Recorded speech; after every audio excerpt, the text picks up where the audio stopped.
Hello everybody, I'm Martin and welcome to Minecraft Enigmatica 2 Expert and my nuclear fusion related disaster. It looks like this reactor melted down or blew up at some point in the past when I wasn't paying attention. Thankfully we don't need the power or any of the outputs from it, so no neutronium fluid, and we don't really need to feed it any more deuterium or anything, or tritium I suppose. But I'm here because I was trying to make a point, because we need to move into our creative power cell and start moving through the bragging rights section. Because it's time to crack on through this and start making some progress towards the very end. While this looks intimidating, you'll notice that the vast majority of this stuff is stuff that we have made over time, already have all automated, or something we did literally in the last episode, which is the solar arrays from environmental tech. There is, however, a gotcha, because right here in the corners there are 4 Californium RTGs. I have 3 of them sitting in my base being used for power that I could very easily repurpose for this. The problem is I do not have 4. The correct way would be to build some breeder reactors to process the fuels to burn them up so that we can turn the spent rods into Californium. We're not going to do that. Instead, what I'm going to go do is I'm going to go hunt and kill some dragons, because we know the Californium can be found in their lairs, and I can fly very, very fast in draconium armor now. So let me go damage the environment some. Well, this one's the record for the most busted village I've ever seen, because there's a meteor directly under this windmill, and it's infested with death worms that are maybe killing the village or maybe drowning. I can't actually tell. I swear there were 2 of them down there earlier. Now it looks like there's only 1, but there's also oil leaking in, and man, this village has seen some stuff. Alright, and there we finally go, and I don't want to discuss how long this took. It was probably about an hour and a half and like 10 dragons.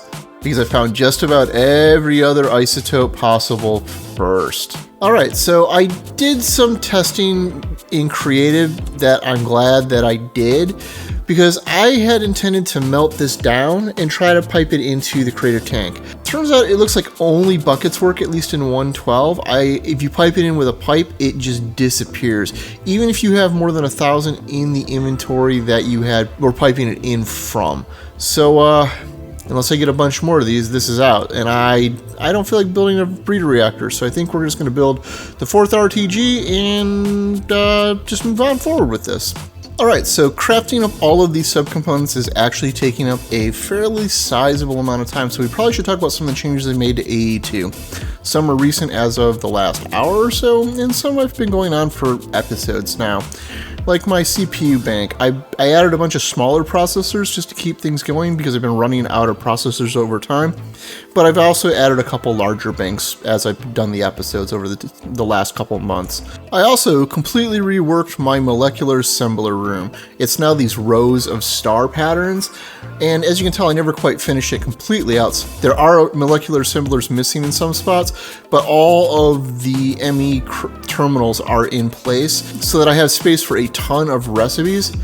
But we are at the awkward point where even these are almost all full, and I'm almost out of capacity for my molecular assemblers. I'm actually not sure what to do at this point other than make another one of these chambers.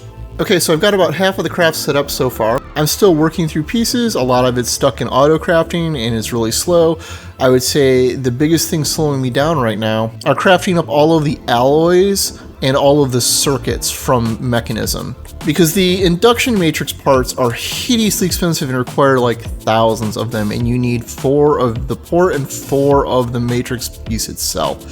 So, yep, still waiting for half of it to get done right now, and then all the other pieces that are backlogged behind it. Maybe if you're doing this yourselves, try not to be me. Maybe build up better support for handling the amount you can have in there. Maybe have several factories to process it, because even one factory fully upgraded is definitely not enough to handle this load in a reasonable amount of time.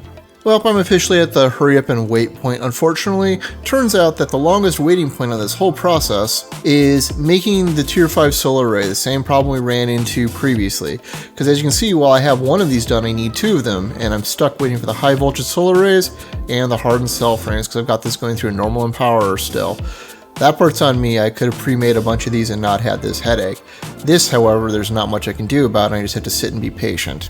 But we can plop that one in here and we are nearly done. We just need the other one and we are completely finished. So hold please. Alright, the solar array is now completely done. Which means we now have the creative power cell done. Which means we now have more effectively infinite power, right? Right? That's how this works, isn't it? Well, not actually to the best of my knowledge. I believe it actually has a maximum output on the given sides, but let's give it a quick test. Alright, so it's right there on the tooltip, I'm an idiot. But it's about 1,000,000 RF a tick, which honestly isn't all that bad. But that means you're limited to how much you can output on a given side, and it looks like that there might be a further reduction tapping out of multiple sides of this. So thankfully our solar power generates far more power, and we don't really need this, which is good because we do need this to make the creative drawer later anyway. So I'm just gonna go put this in storage and forget we have this. Now that said, this took me all weekend to make. I felt like this was going to be pretty quick, ended up being a huge slog. I was hoping we could do the creative generator as well, and that one's even worse because this one requires 12 of these high voltage solar arrays as well as 12 of the induction providers, and then 4 of the induction cells. So this is so much worse, and we're gonna have to delay that till later. I'm gonna have to start making those parts in the side while we go do other things. So I figured we could go bang out something else quick in the Bragging section real fast. And I'm thinking we could go get the creative screen because it's actually really similar to the creative builder's wand in that it is actually really simple to make even though it looks like it's complicated. These screens right here are the extra utils ones, which are extremely basic. 10 of these are the RF tools ones, which are extremely basic, and these are the open computers ones, and as you can see with the tier 3, this is all relatively basic stuff. The hardest was the microchip, which is not hard at all to make, which just leaves the screen controller from RF tools, which, surprise is not hard. I've got to say that this is one of the sillier looking things I've put on this. Those panels floating around like that are just ridiculous looking. But let's kick this off and get this done with. And one creative screen made. I also see an empty barrel up there and up there that I probably need to go refill, and another one over there. So that's fine though. Now to be clear, I have no idea what this actually does. There's almost no documentation on it that I can find online, and I think it mostly just doesn't require the drawer controller. It may also not use grid power. I don't know. But I also don't have any real need for it, so I'm sitting over here with my trophies for now until I decide to put something silly on it, I guess. Let's go get our 2 terrible loot chests so we can at least clear up 2 of the spots in this section, and find out that these don't actually have loot attached to them. Which I suppose makes sense, because once you've got these, why would it need to give you some more terrible loot? Anyhow, if you found this episode interesting and entertaining, please consider leaving a like or subscribe if you're new. As always, I'm Ard.